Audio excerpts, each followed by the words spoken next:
guys, it's Jax here, and I decided to make a video to do a few things and to cover a few topics and stuff like that. So, anyways, I'm in the garage here. Decided to sit down and make a video touching on a few topics.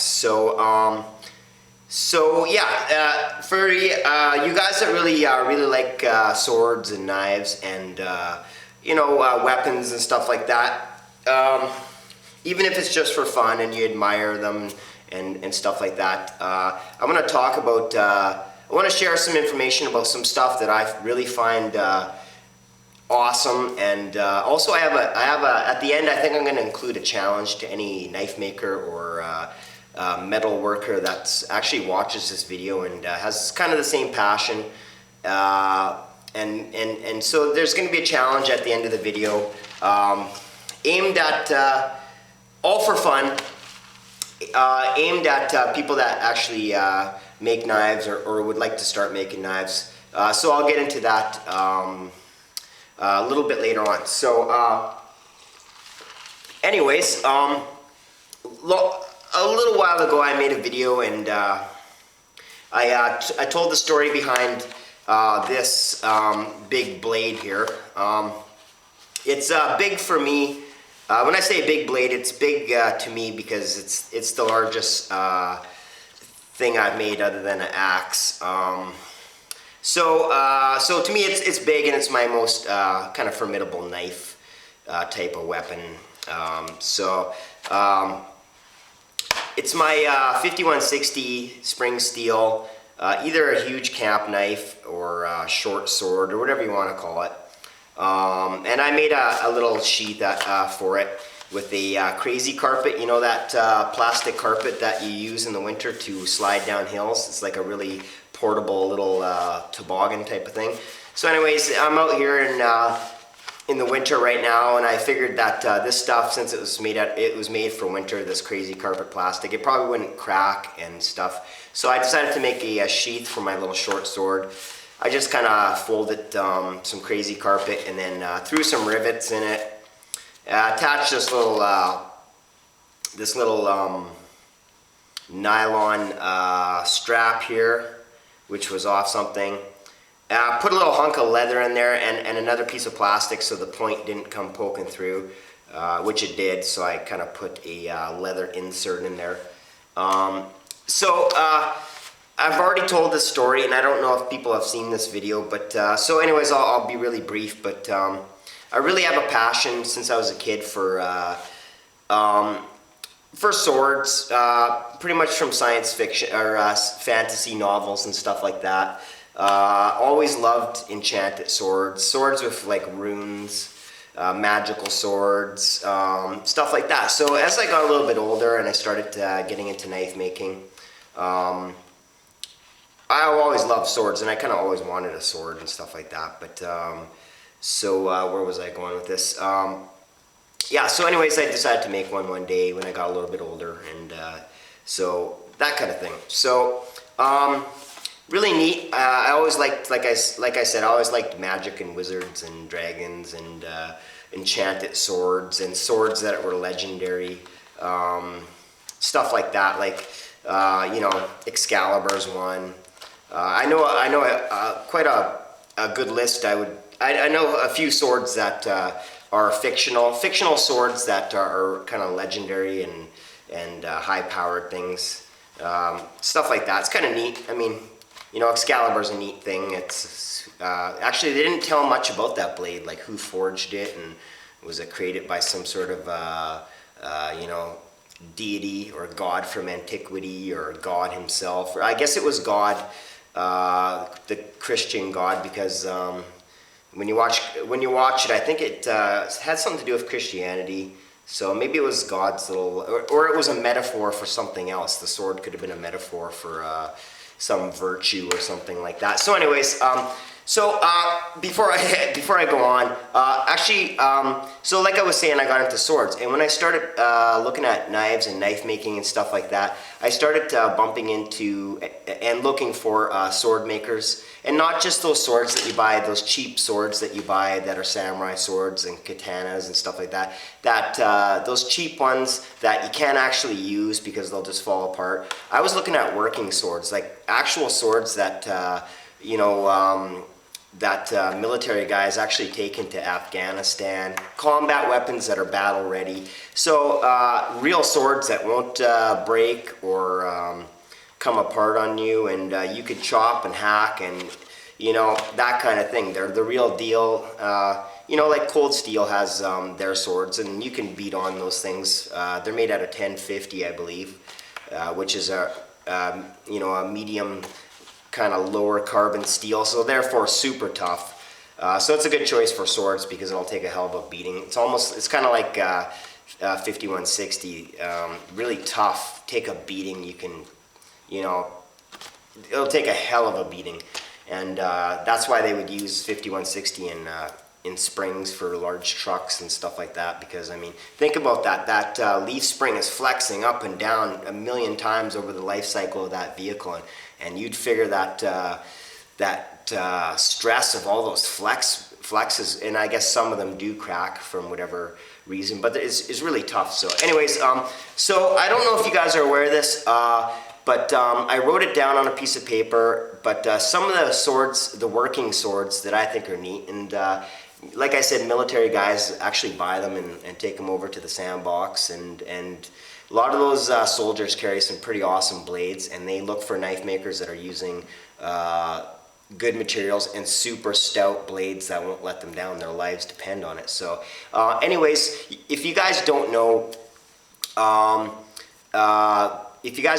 this is new to you, great, and you can go and look at this stuff. So anyways, one maker is Busi Combat Knives, and I hope I'm saying that right. It's kind of a Jerry Busey, if it's Busey, is a knife maker. He's been doing it for a long time, and he makes some kick-ass knives for military personnel and you know, people that like bladed weapons and stuff like that. So he makes an awesome thing that I really like called the AK-47. And what it is Jerry has his own steel, and for those of you that already know this, I'm sorry for dragging it up if you already know this, but Jerry has his own steel called Infinity or something like that, or yeah, it's his own proprietary steel. It's some sort of A8 modified steel or something like that. Super tough, really good combat kind of steel. But anyways, he made a wakizashi kind of thing.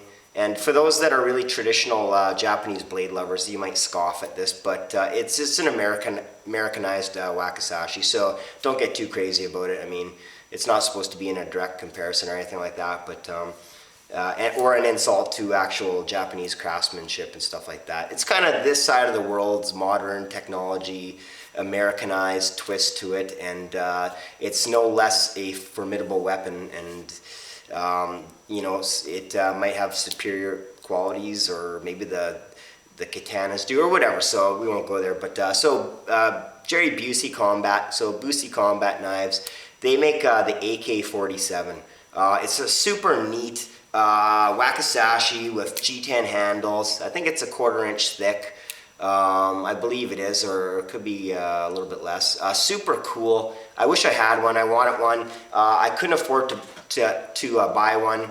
So what I ended up doing was making my own little thing here. So so if you want, check out Busey Combat's AK-47. He also makes a full-size sword, and I think it costs you a few $1,000s if you were to custom order one up from him, made with his super tough steel, and it's called the Dragon Fang. So if you go Google searching Dragon Fang, it's a pretty wicked looking sword, and guys buy that sword to take, like I said, into the Middle East and stuff like that. Crazy. Neat, whatever, I don't know. I guess you'd have to be a warrior in war to understand. Maybe they feel comforted by having some sort of crazy weapon. Maybe it's not good for them or something. I don't know. But So anyways, the Boosie Combat, and pardon me for a sec. So anyways, I hope I'm in frame, but hopefully you can see this. I'll just get behind the camera. So Boosie Combat AK-47, which is a short wakizashi, or the Dragon Fang, which is a full-size sword. Okay. Also in my search, I bumped into, this is kind of a shout out to some of my favorite guys. So Jerry Busey's company, it's a pretty, it's a lot bigger than the next one I'm about to talk about. Also, Busey Combat makes awesome knives. Like most of you guys probably already know about the Battle Mistress knife that he makes, this huge survival type of knife. Also the Argonne trench warfare knife, super cool. It's on his website right now. He's got over the 20-year period, wherever, he's made all sorts of knives, and then every couple times a year he only offers one model. But if you look at research some of his older stuff, his knives are just awesome, really cool. You know, might want to check that out. So anyways, Zombie Tools is another one that I found a website. These are a bunch of kids, not kids, but you know, young adults in their 20s and early 30s and stuff like that. They live in the States, probably in Wyoming or Montana or something like that. Anyways, they specialize in 5160 spring steel weapons. And their weapons are really cool. They look so deadly. They have katanas and you know, Chinese swords and you know, Greek swords, really wicked looking stuff. And their whole theme is based on the zombie apocalypse, so they're really playing into that that type of thing. Also, Swamp Rat is a company that's associated with Busey or Boosie. Hopefully, I'm saying it right. Swamp Rat knives, and also Junkyard Knives are associated with Busey Combat. Really good workmanship, super awesome blade steels and heat treatments. This guy's known mostly for his in-house heat treatment, and it's how he gets his steel so right. He really goes and did his homework on it and stuff like that. He's the only guy that has the Infinity steel too.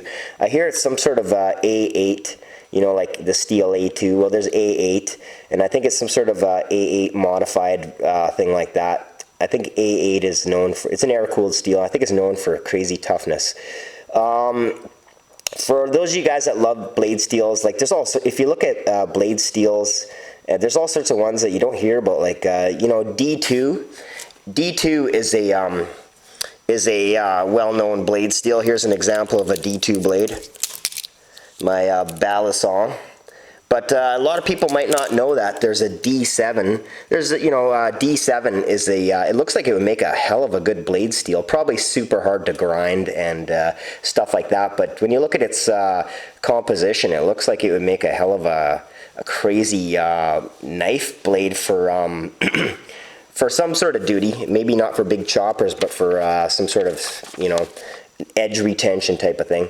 Anyways, so Swamp Rat makes the wakizashi. They call it the Swamp Rat Wacky, and it's super cool. Another thing I wish I had. So I made my own, but the Wacky's super neat.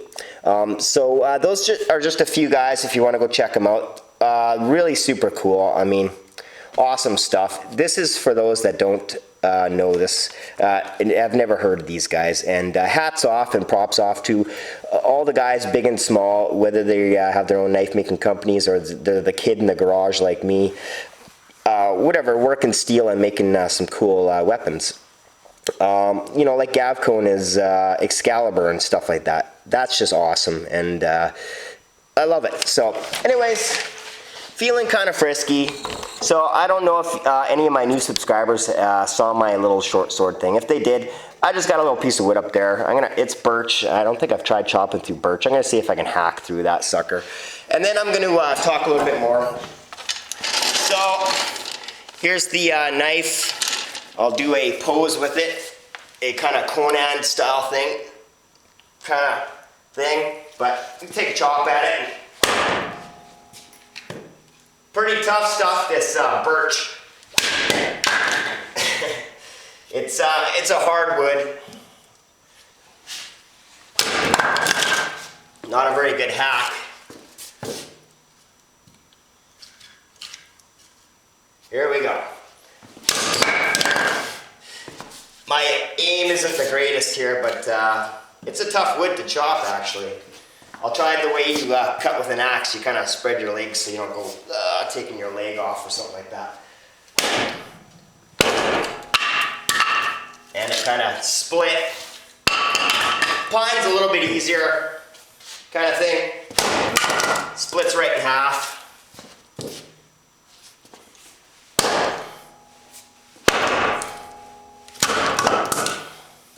That kind of thing. By the way, this will be good chopping wood for my dad, so kind of chopping some wood for him.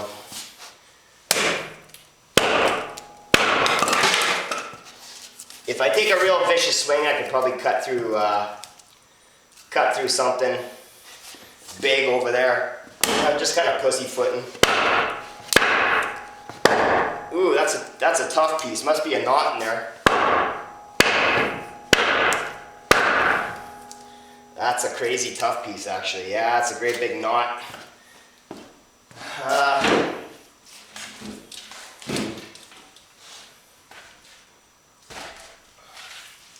So yeah, it's all wet.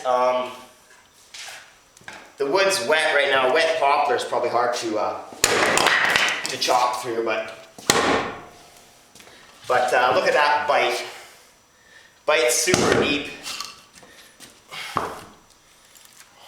So it's just neat. I'm just farting around. I'll have to pick all this stuff up later. So for those of you that didn't see, it's got a little flare in it, a little upsweep from quenching it at an angle. The blade bends. Here's my balisong here, kind of thing.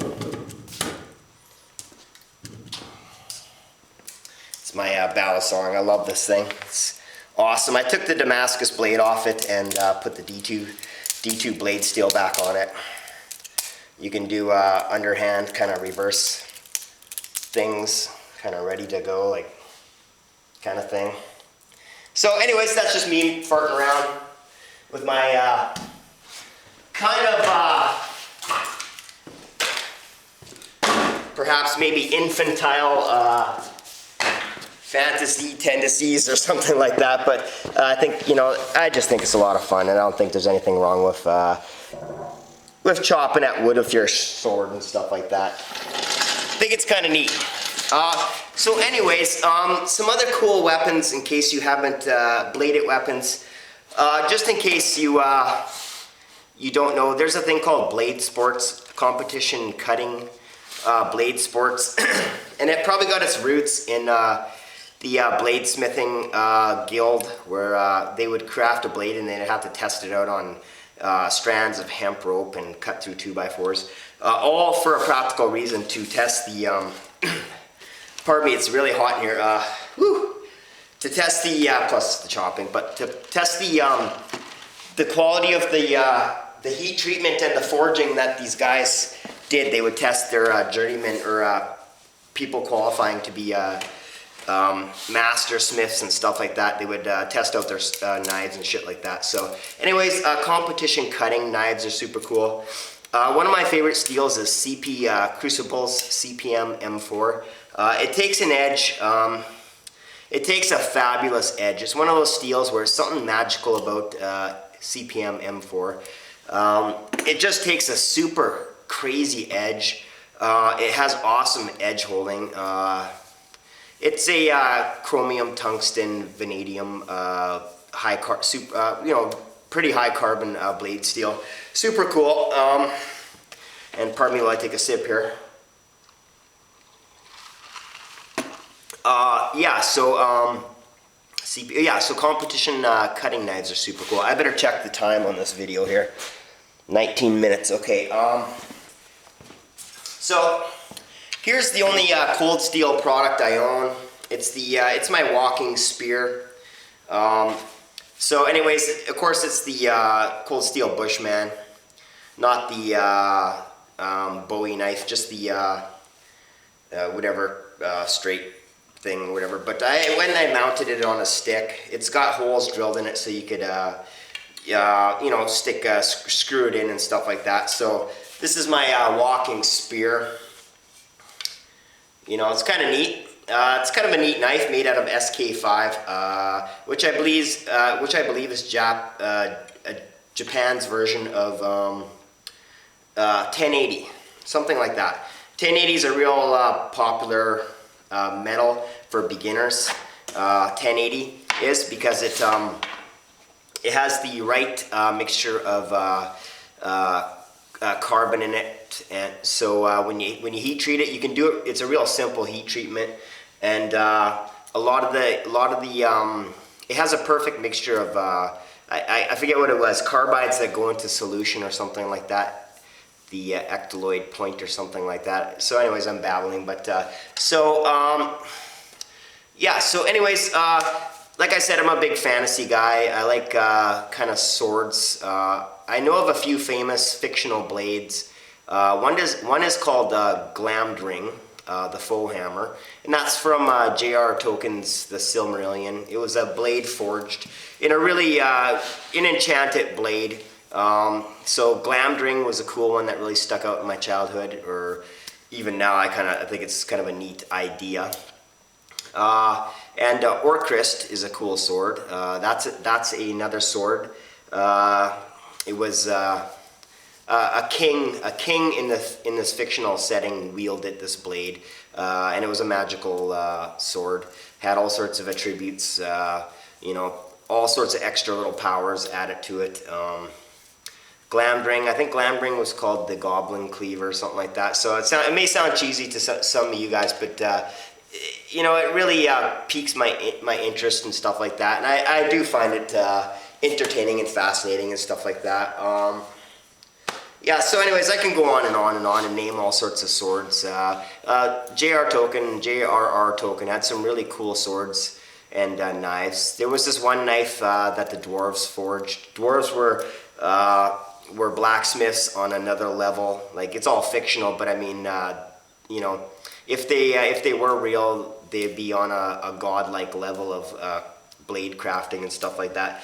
They would make knives that were enchanted that could cleave iron like it was butter. Like they could, big chunk of iron, the knife could just slash through it. There's also all sorts of swords from Dungeons and Dragons, like Vorpal weapons and stuff like that, lightning swords and fire swords and all sorts of shit. But so anyways, so before I babble on, I'm probably sounding like a goon or something, but that's just me. This is who I am. I enjoy this kind of stuff. And so anyways, my challenge is, for anybody that actually sat through this and watched the whole bloody thing, congratulations and thank you. But so my challenge is,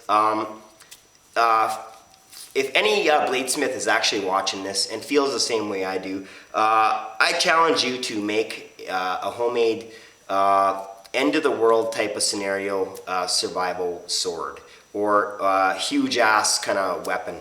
What you'd use if the shit hit the fan type of scenario, or if the zombie apocalypse or anything like that. This is for fun. It's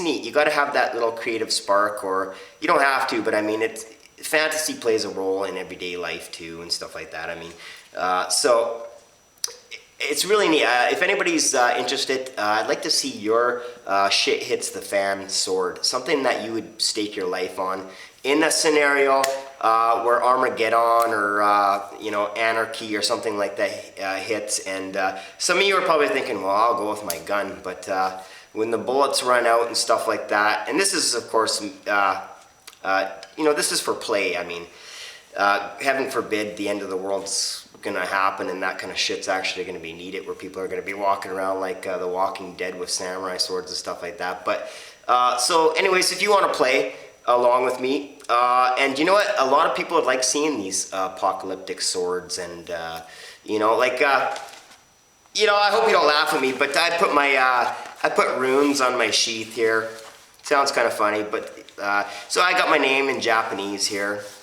And I also have my name in runes, Middle Earth runes, actually Dwarvish runes. I'm kind of got a sheepish ass shit-eating smile, but, and there's my maker's mark for my blade and stuff like that. And kind of a big kid that way.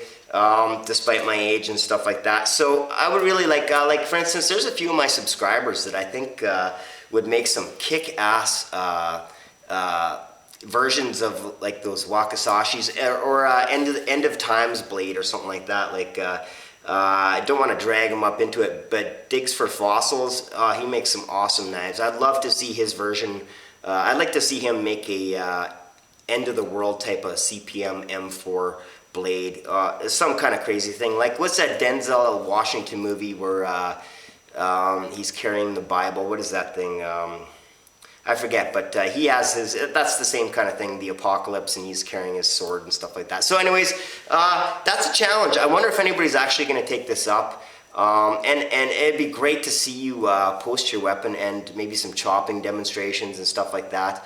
If you already do own a Shit Hits the Fan apocalypse weapon, feel free to chime in and stuff like that. So anyways, guys, you know, that's just what this video is about. So yeah, so if you want to, feel free to chime in or actually do a video response and something like that, or maybe you already have a sword that you've made for the same reason, a fun zombie kind of tool. So anyways, guys, thank you very much for watching, and thanks for your constant support. I don't know if my YouTube's broken right now, and I don't know if you guys are getting my messages whenever you say a nice video or something.